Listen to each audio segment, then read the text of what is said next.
What's up, everybody? Welcome back to Resource Real Talk about real estate. I'm Gabe Pruitt. And I'm Jay Pitts. Back for another episode. We're recording on an odd day. This isn't normally our recording day, but the stuff we wanted to talk about today, we've been talking about it all weekend, and it's been coming up in company meetings, so I couldn't really wait. We had to get in front of the mics while we still had it fresh in our heads. So today, Jay, I want to talk to you a little bit about some changes that are coming to the industry. I mean, we've talked in a couple of our previous episodes about one of the big themes that we talk about on the show all the time, which is making sure people understand your value. We talk about your value proposition. We talk about showing your value, making sure that your core values are defined, value all the time, the V word, right? But today is that what that is? The V word. The V word? Well, today it's more important than ever because I want to talk about how the market is shifting and the industry is shifting in a way where showing your value is going to be even more important as we go forward. Well, I think that's fair assessment. The reason being, there's going to be a lot of changes in the way of automation. Automation isn't something that we've talked too much about here on the show, but with technology moving the direction it's changing, there have been a lot of articles written recently that dive into this idea of how the consumer has so much control over the process with, Redfin, Zillow, all the different websites and all the different resources available to them online, that things are really going to start taking a turn and that agents are going to be less and less important as a piece of the process. What would you say? Yeah, I was going to say, what would you say is your initial reaction to just that assessment, that agents aren't as important anymore? I mean, I think the market will always grow and evolve, and I think that disruptors will always exist. The buying side of the business is vulnerable, but it's vulnerable. The representation by real estate agents is more vulnerable. I mean, maybe this is not where you see me coming out on this, but I think it's due to poor representation, poor, conveyance of value, poor description of value. Agents either don't show or don't deliver. They either provide great value, don't show it, or they don't deliver it. Yeah. And nobody's talking about getting rid of listing agents. People are talking about getting rid of buyers agents. Right. It wasn't that long ago that buyers didn't have an agent. There was a listing broker that commanded a 6% real estate commission or whatever. It's always been negotiable. There's no antitrust here. But we know by and large it was 6%.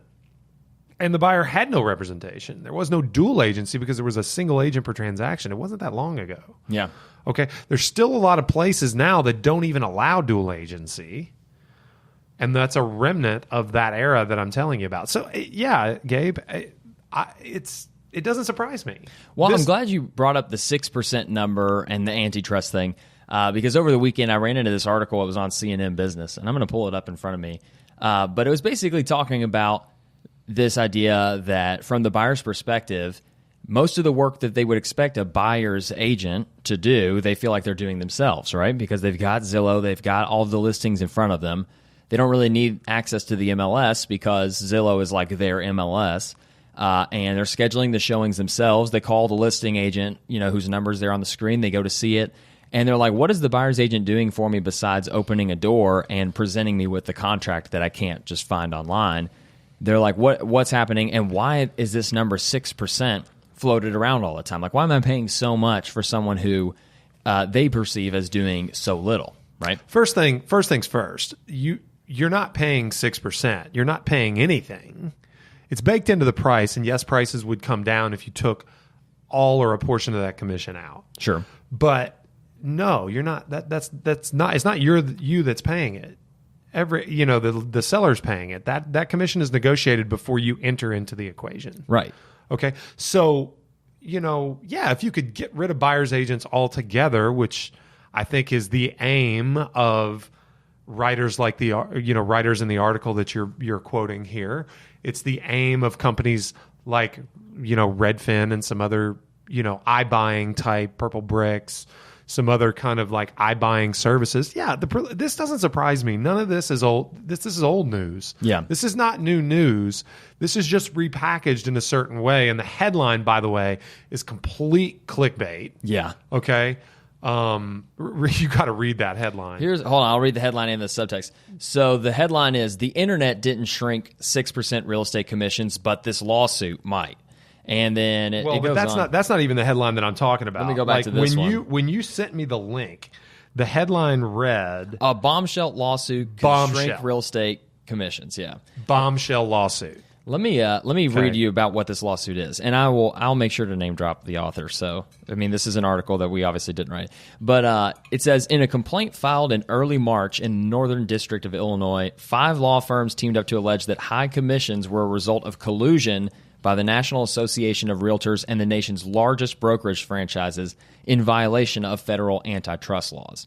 So basically what they're alleging is that somewhere along the line, we have all agreed that 6% is the magic number, and then that's a violation of antitrust laws, which I think, like you said, that's not news by any means. Like, that's something that we've had to talk about, and we've, refuted more times than I can count. I mean, we've talked about it on the show. I mean, you can go around the world and see 6%. The National Association of Realtors has done a great job lobbying for the professionals in our industry, and has helped assist us in conveying our value to the public and holding our fees to be valuable. Okay, a number of 6% is traded upon quite often.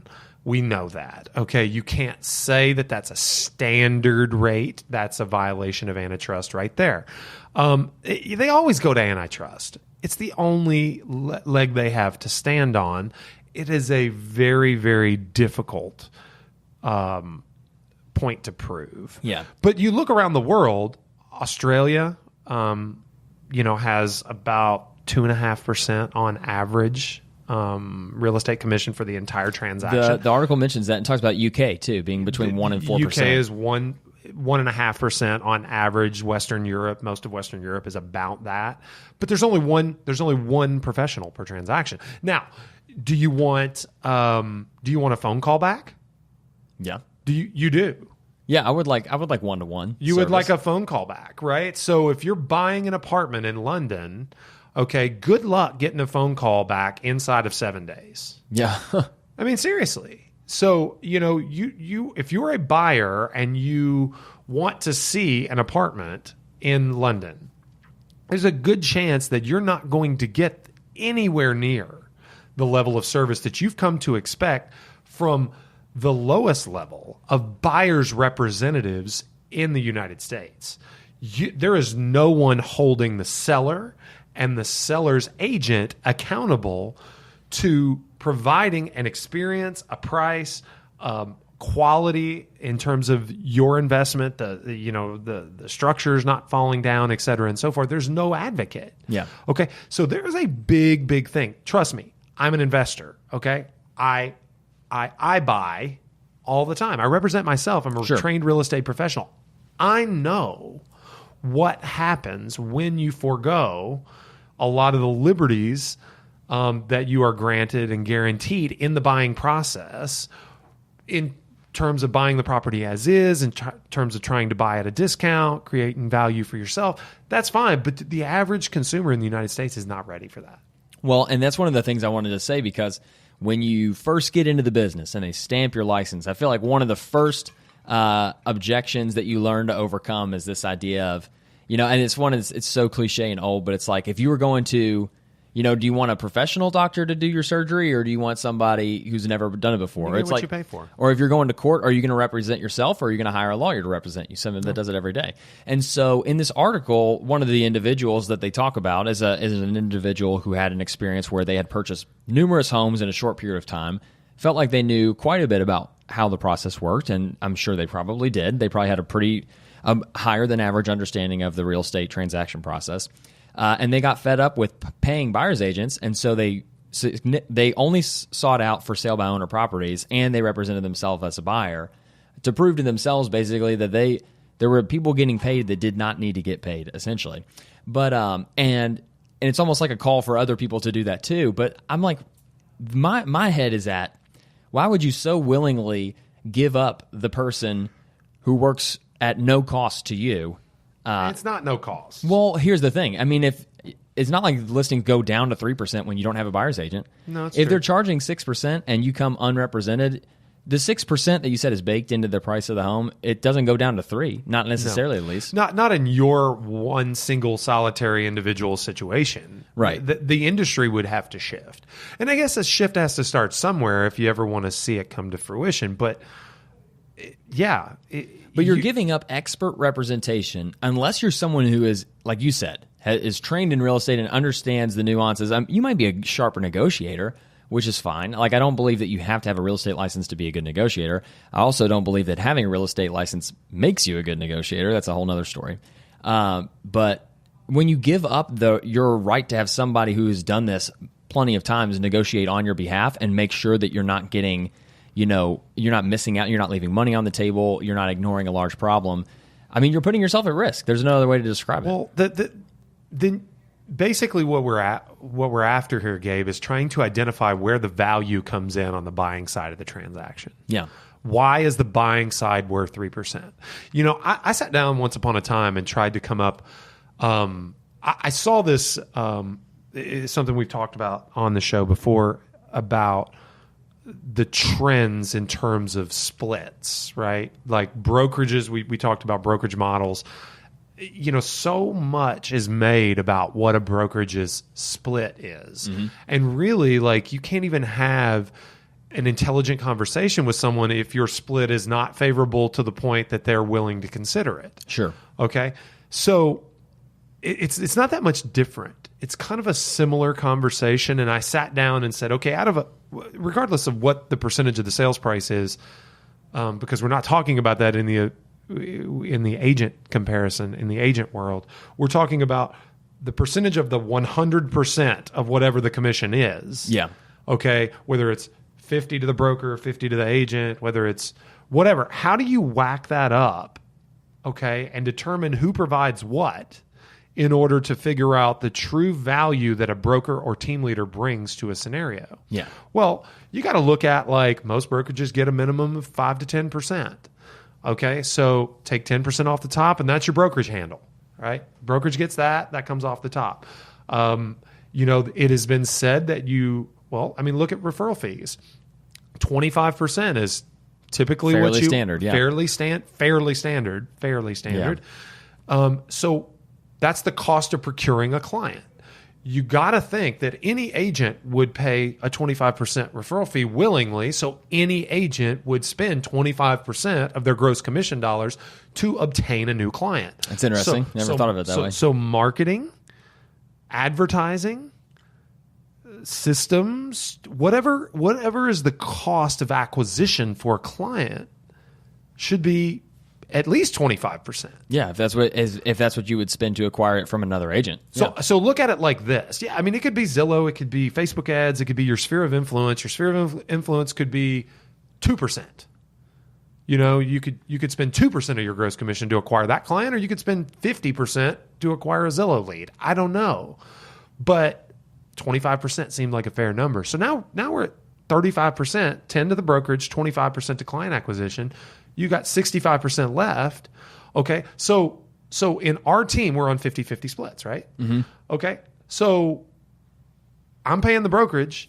I'm paying the client acquisition. So that's my 35 that has been spent. Yep. Okay. 65 is left. I'm paying the team agent 50%. That only leaves 15% for me. Yeah. So who's getting the better end of the deal here? Yeah, really. And this is you said, this is a whole different conversation. But no, that applies. Exactly. And what I'm doing is I'm just illustrating for you that you can arrive at a finite dollar figure rooted in percentages, okay, and you could figure out the individual tasks that are completed by a buyer's representative and determine the value of the service that they provide. Yeah. You just do the math. Just do the math. Okay, so let me ask you this. We know that an unrepresented buyer, or what was the statistic? The average seller gets 86% or less. Yeah, something like that. I mean, so look at the percentage differences when it pertains to good representation versus average representation. This is exactly what we talked about in one of our really recent previous episodes about defending your seller side commission. With discount brokerages. Yeah. The numbers are much less. It's much harder to arrive at. But my point being is, I can almost guarantee you. Okay, just look at it like this. I can almost guarantee you that a good agent versus an average agent is worth 1 percentage point on negotiating a loan. Okay. So if you buy a $300,000 house, I am going to help you buy it at least $3,000 cheaper than the average agent. Okay? I would guess that the average agent is probably at least 1% better than being unrepresented. Okay? So now I have just justified 2/3 of a 3% commission. So that means showings, technology, networking, access, logistics, scheduling, stress relief experience, any and all of those things, if they culminate, if they come together to equate to 1%, then I'm worth my 3 points on the buy side. Yeah. You just added it all up right there. Very simple. Okay, now I can't speak for everyone, every agent out there. Some of them aren't worth it. Yeah. Well, another thing that this article quotes that I don't necessarily... Hold on. By the way, yeah, the reason we're even having this discussion is because there are a lot of agents out there not worth it. Exactly. And so that's one of the things that I was going to say I do not necessarily disagree with. It talks about the number of licensed agents. It talks about realtors and then also licensees. Both are at a peak from where they were before the housing, the bubble. Of course they are. And the article goes on to talk about how, other similar industries like travel agency is another one that they draw a lot of correlations to, which, that's here or there. It's a very different business. They talk about travel agency and a lot of these other businesses that seem to have been forced into a corner by websites. That's kind of like the main argument that the article is making, is that like websites are doing the work that people used to do. But here's what I want to do real quick. I want to step back, make a quick observation. Obviously, you and I are on the same side of this, and it would be very easy for us to spend the remaining 30 minutes that we're going to record, doing the echo chamber thing and commiserating together. But let me be devil's advocate for a minute. This is all true now, and you are obviously, and the agents on this team are all very skilled at knowing how to define their value and defend their worth. Okay, I would 100% agree. As time goes on, there. Let's fast forward and look 5 years into the future when the technology that we have now is ancient compared to the technology that there will be then. And it's getting easier and easier and easier for consumers to do this without a professional intermediary. When is the point where agents will, and is there a point where agents will have to start accepting less in order to stay in the business? Well, I think as long as the economy stays relatively good. So, believe it or not, Gabe, a recession protects our industry. It protects our ability to hold on to that value and show that value because it slows the market down. Mm-hmm. The biggest proponent of iBuying, do-it-yourself, FSBO, discount brokerage is a hot market. Yep. Okay. Limited supply and strong demand. That's where it happens. So, presuming that this market continues to roll in a somewhat similar fashion that it has for the last several years, I think you'll continue to see these models proliferate. And as technology picks up pace in terms of development, ever faster and faster, as the economy stays good and good, yeah, you're going to get to a place. But there will become a time where the things I've been calling for, right? Like the pendulum swings the other direction. People start exiting the business versus entering it. Mm-hmm. The agent count starts dropping. Then the value brought by the few versus the lack of value by the many becomes what's in vogue. And premiums can be charged because results are what really matters. Mm-hmm. Okay. So, yeah, are we headed in that? It'd be kind of silly.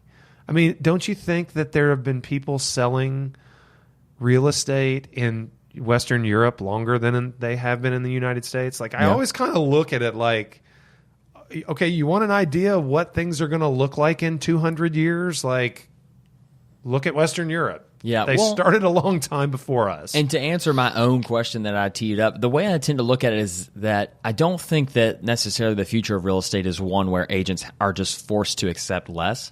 I don't imagine that the top producers of the top producers, the people that do the 80-20 thing, right? The 20% that get the 80% of the profits, I don't think those people ever just accept less. I think that the agents that don't match that level of productiveness and don't match that level exit the industry, and we just have less agents in the future who are proving why they earn the fees that they earn. Does that make sense? I think that instead of fees going down across the board, I think that the number of agents across the board goes down to the point where only the few that can defend their value still exist. It absolutely is going to be the case. I'm telling you, Gabe, these couple of points are just simply that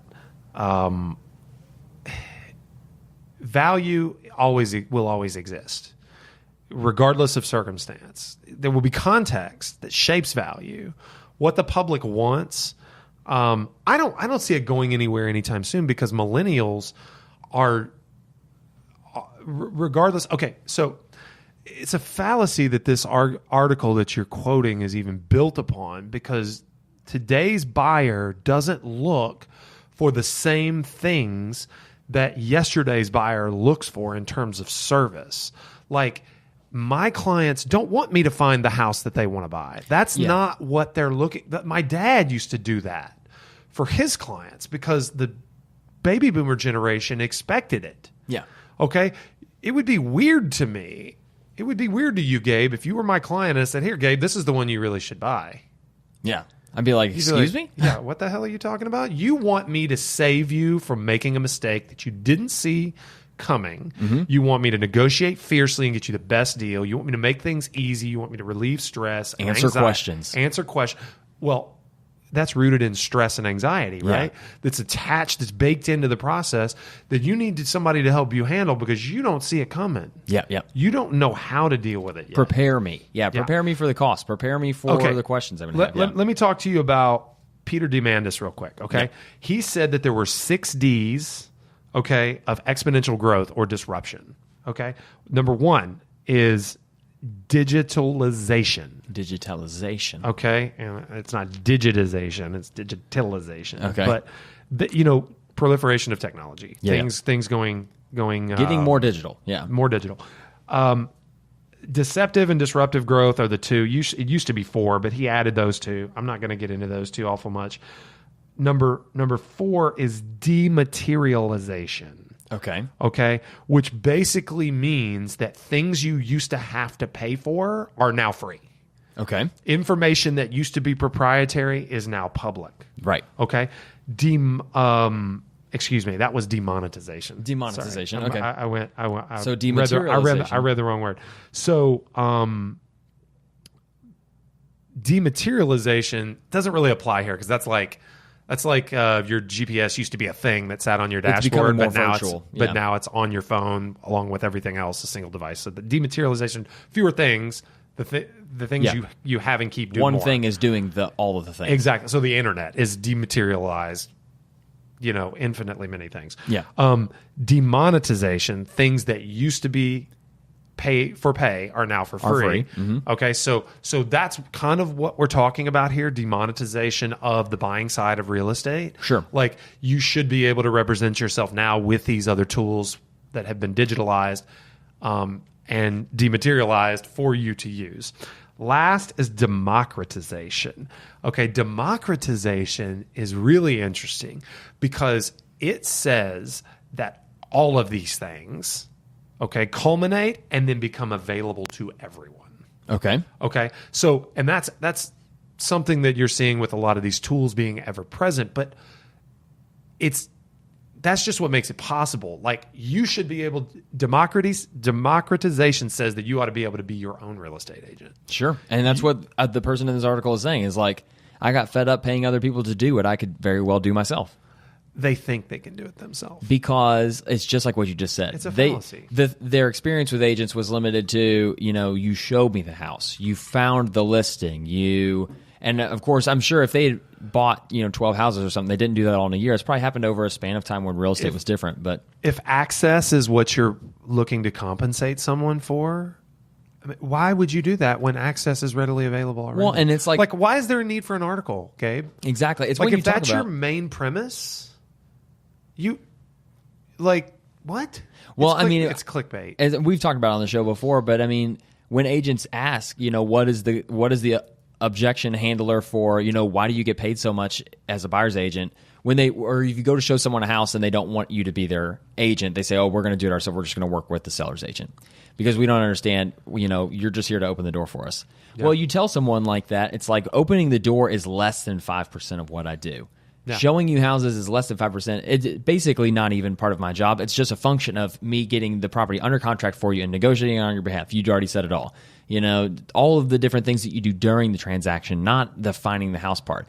That's the only part that's being dematerialized, so to speak. That's the only part that's being digitalized. How was it? Digitalized. No.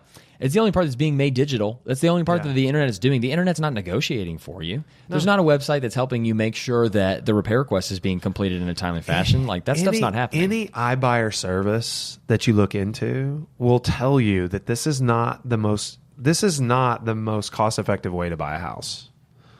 Or sell a house, excuse me. Like if you're going to sell it's been around for ages. It's called an auction. Yeah. If you want your house sold on a day and a time at a place at a day and time, you hold an auction. You don't do what's called a private treaty sale, which is a listing contract to put the property on the open market and solicit interest from the general public. Yeah. Like you say, here's my auction sign. Like that's the thing that's so bizarre about the iBuyer service. It's really just an auction. Mm-hmm. It's really just saying, hey, I want offers. Give me all your offers. Bring them in. Yeah. Bring them all in. Well, it's one of these things where, like I said a minute ago, you and I could sit here and go round and round about this, but the way that it looks today is it's already going to be completely different next year, and the year after that, there's going to be a new service that we're going to talk about. Like right now, we're talking about Redfin and Purple Bricks and all these different things, all these things that suspiciously have a color in their name. Like I don't know what the next thing is going to be. Blue this or green that, but there's going to be something new next year that's going to throw a huge wrinkle, another disruptor, capital D disruptor, right? But at the end of the day, I think agents will always be part of the process, or at least one agent. I'm just not going to be breathless about this stuff. Like, here's the thing. I'm not an agent that's near retirement that is trying to keep somebody from moving my cheese so that I can make like as much money as I can before I ride off into the sunset. Sure. Like I've got a long time to do this. I know that we've got skills. I know that we are the kind of company and collective of agents that will essentially lead the charge despite anything that might be set out to disrupt us. Like, I know the business better than all these tech CEOs that think that they're going to take my business away. Like, I don't need them to allow me to operate. They can chew off their little piece of the pie. It's fine. It's not going to affect me. In fact, they may put out some agents out of business that, are a thorn in my side, right? People that do 4 deals a year, right? And sneak one of my clients away from me every once in a while and give a bad name to realtors in general. Like, if there's a reaping on the way, it's going to happen. The reaping. The harvest. The harvest. The culling. All of these things. Okay. The Game of Thrones finale was last night. That was actually I want to say To Kill a Mockingbird, but it's the Mockingjay. I don't know. You've lost me. Dude, Jennifer Lawrence. She's the Mockingjay. What?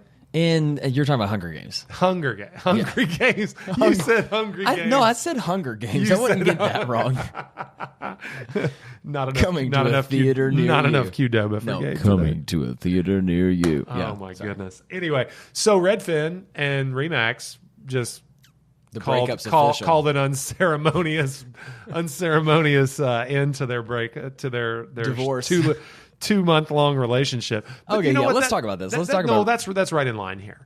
So basically, Adam Contos, the CEO of Remax, basically decided and he got so much, I felt, unwanted flack or undeserved flack. Okay. For making the partnership to begin with, because frankly, Remax. How long was this partnership a thing too, by the way? 2 months. Yeah, I mean, it was very brief. 2 months. So it was announced, and I thought it was a very good thing. I thought it was a recognition by a young CEO trying to do something that could be viewed as quite contrarian. Mm-hmm. A bold move. Mary might not have even done it. Mary, quite contrary. Anyway. So it was contrarian, for sure. He caught a lot of flack for it. And the people that gave him flack turned out to be vindicated? I guess. Because now it's over. Confirmed. Their fears confirmed, because Adam ultimately also realized that this Redfin Direct program, which is aimed at essentially allowing consumers to deliver offers directly to a seller without the use of a buyer's agent, if the properties are listed by Redfin themselves within their brokerage, it undermined the role of a buyer's agent, and that's not Remax's mission. So being affiliated with a company that's doing that is not something that we wanted as a collective of agents wanted to be. So, whatever. I mean, this is all just white noise. Yeah. I mean, to me, this episode, what we've talked about, the thing that's most valuable is, where's the value come from? Okay. Our listeners, you agents out there, you should be worried about what you do that moves the needle for a client. First and foremost, be the best negotiator you can be. Okay. Second, handle the logistics. Okay. Today's buyer wants you to alleviate pressure, stress, and anxiety. Have the answers to their questions. Mm-hmm. Okay. And, grant them some access, have some availability, but be a professional. That's not what they're looking for. They're looking for you to be the steady hand. Yeah. Remember, and that's what I was going to say too. Remember that if you're trying to find a way to show value to your clients, never resort to showing value by being the door opener who's available at any time, because that's flying in the face of what you're trying to do. You're trying to cement value on the other side of that door, not the side that's putting the key in, like taking the key out of the key box. You're trying to add value after that moment. And so if you're looking for a way to add value, don't do it by, agreeing to show houses at 9 p.m. or whatever. Like, do it by saying, when we find the right one, I'm going to make sure that you don't miss anything. Yeah. So we've got a comment on our live thread. So from one of our agents here, and I'm going to end up giving us a little echo chamber. Why don't you pull it up on Facebook? Bobby made a comment. Let's look. Okay, here, I'm back. Okay. Maybe. Okay, so I don't know. So it says it's a ridiculous premise. Is this Bobby's comment that I'm looking at here? Yeah. I'm trying to make sure that I have my sound turned off too. It says if they were able to prove an institutional conspiracy against 3.5%, 4%, or 5% brokers, then they would have a case. Realtors work entirely on commission with no guarantees but loads of liabilities. I think most people simply don't understand what goes into the industry, and so they get frustrated. Yeah, no, absolutely. And that's a great point. Like, liability is a big thing. Like, representing yourself, you're assuming a ton of liability. Yeah. You're assuming a ton of liability, and that's a big risk that an agent takes off your plate. And so, but that just goes to show you that's not even something that came to mind originally. Mm-hmm. Licensure, regulatory, environmental, like, risks that exist. I mean, that's another thing. That's another added layer of protection that your agent provides. How are you to know what inspections to have? How are you to know what questions to ask of the seller's agent? If you get an unscrupulous listing agent and you're not protected, you can get taken advantage of. And we know that listing agents aren't going away. It's not going to happen. So be very careful. I mean, seriously, like I know a lot of investors that buy and are very experienced at buying property themselves, commissioner sales, auctions, what have you.